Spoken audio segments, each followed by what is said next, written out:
sasabihin mo? Kailangan ko ng Money! gusto ko lang kumawala sa kontrata.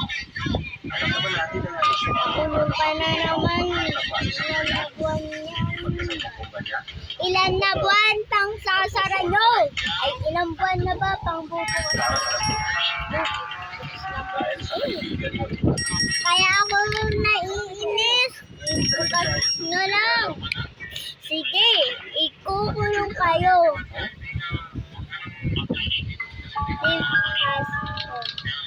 This is my home. Kuya, sa dahil. Naalala mo pa lang, nakulong ka na naman. Pang-ilan mo na ba yan? Uy, huwag ka pumasok. Bawal may kong dito ah.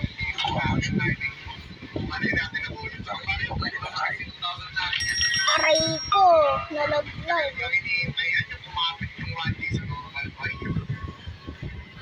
May ganggang na.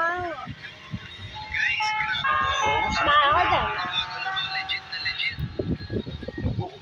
Naalala mo pa lang, nakulong ka na naman. Pang-ilan mo na ba yan?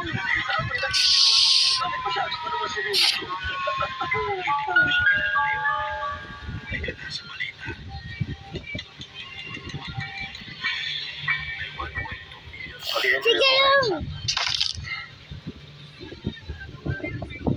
Sa tingin ko, hindi mo makakaya kasi sa negosyo, kailangan magaling kang negosyador. Bakit naman hindi? Sinibal ko nga yung buhay ko. Puro sige. At nakakasubok na nga talaga. Uy, huwag kayo bang tingnan. Tingnan ko eh.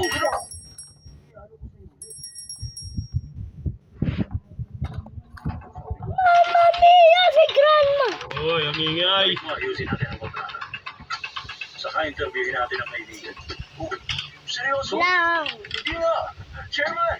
Wala kang gawin yung sinabi ko, ha? Ha? Grabe. Uy, Chairman! Parin mo yung pangako mo. Mabuhay ka, Chairman! Thank you! Mabuhay ka! Thank you! Di ba sabi ko sa'yo, magtiwala ka lang sa akin? Kaya ko madali ng MP ngayon. Kung wala ako, siguro mo mas magpapalakas ka pa. Ha? Ano ulit mo sabihin? Hindi ha? Bakit naman mabagsak ang MP? Ano? Ano ulit niya? Si Mikyo? Patay na si Mikyo. Patay na si Mikyo? Si Bokso lang pumatay?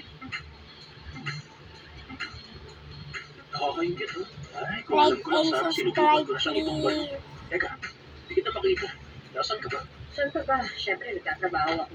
Ano ka ba? Tagal na natin hindi nagkikita. Busy ako. Kailangan kayo kumita. Sige na, bye-bye.